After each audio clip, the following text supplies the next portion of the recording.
నా పేరు భగవాన్ రెడ్డి, నేను వరంగల్ నుండి. ఒకటే నేను చెప్పదలుచుకున్నాను, జగన్ కానీ షర్మిల కానీ వాళ్ళు ఏం చెప్పారంటే, మాకు బై ఎలక్షన్లో పెట్టినప్పుడు తెలంగాణకు ఒక రెస్పెక్ట్గా వాళ్ళు ఒక క్యాండిడేట్స్ని కూడా పెట్టలేదు. ఈ రోజున ఏం చెప్తున్నామంటే, ఈ మహా ప్రజా ప్రస్థానంలో షర్మిల గారు ప్రతి ఒక్క రైతు పేద ప్రజల యొక్క నడుచుకుంటూ ఆమె ఉండాలంటే ఎక్కడైనా ఉండి ఎంతో హ్యాపీగా ఆమె లైఫ్ లీడ్ చేయగలదు.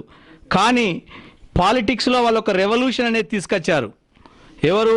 రాజశేఖర రెడ్డి గారు ఒక రెవల్యూషన్ తీసుకొచ్చి ఈ ప్రస్థానం లాంటి తీసుకొని అతని తర్వాతనే ఏ పొలిటీషియన్ అయినా ఇప్పుడు నడవగలుగుతున్నారు. ఈ రోజున చంద్రబాబు నాయుడు గారు ఒక ఊసర వెళ్ళి కథలు చెప్తున్నాడు. ఏంటంటే ఎవరి దగ్గరికి వెళ్తే వాళ్ళ మాటలు చెప్తున్నాడు. అతడు క్రియేట్ చేశాడు, ప్రతి కుల మత భేదాలు అనేది క్రియేట్ చేసింది చంద్రబాబు నాయుడు. కుల ప్రాంత విభేదాలు క్రియేట్ చేసింది చంద్రబాబు నాయుడు. ఈ రోజున ఖాన్ దగ్గరికి వెళ్తే చంద్రబాబు ఖాన్ అని చెప్పుకుంటున్నాడు. ఒక నాయక్ దగ్గరికి వెళ్తే నేను చంద్రబాబు నాయకుని అని చెప్తున్నాడు. ఒక యాదవ్ దగ్గరికి వెళ్తే నేను చంద్రబాబు యాదవ్ అని చెప్తున్నాడు.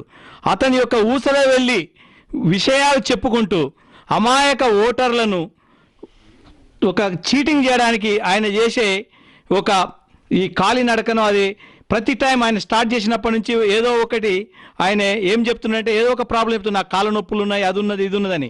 ఇప్పటి వరకు షర్మిల కానీ జగన్ కానీ రాజశేఖర రెడ్డి గారు కానీ వాళ్ళు ప్రజల కోసము ఇలాంటి విషయాలు చేశారు. సో మనందరము ఏంటంటే గమనించవలసింది ఏంటంటే, ఈ రోజున ఆమె ప్రజల యొక్క విషయాలు తెలుసుకోవాలని అది చేసి అందరికి వచ్చేయాలని చూస్తున్నది. సో మేమందరం ఇక్కడ New Jersey, New York, Connecticut, Washington DC నుంచి అందరం ఫ్రెండ్స్ ఇక్కడ అదే ఒక ఎనర్జెటిక్ పీపుల్ ఈ రోజున ప్రజలకు సేవ చేయాలని ముందుకు వచ్చినందుకు మీ అందరం వాళ్ళకు సంఘీభావం తెలియజేస్తున్నాం. Thank you.